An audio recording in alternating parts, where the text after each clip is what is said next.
Good morning, this is Flo Grace Maloney Prendergast, that's my Facebook name. And today is Monday, the 21st of September 2020. Right, look at this. Why isn't it moving? Why isn't it responding? Let's try something else. Oh, I'm actually tapping a screenshot.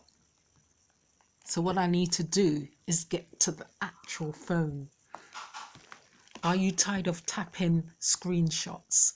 Screenshots is when we're afraid to face life in Jesus. That's when we are experiencing death. We think we're here to be remembered. No, we're here to prepare for eternity. We're really all connected. We've been created. Our origin comes from the hands of God. If you want to really test this, if you want to know who the aliens are, it's us when we're disconnected from who we are in Christ. So to find out more, look at the resource, tap on the links.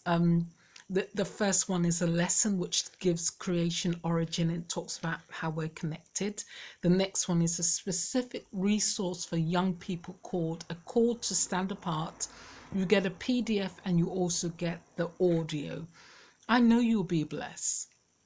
You want to go out of space, start looking inner space, because inside with God, you'll see so much. You will not be able to exhaust that you are fearfully and wonderfully made, as Psalm 139 says. Thanks for looking. This is Flo Grace Maloney Prendergast. Thank you for looking. Bye for now.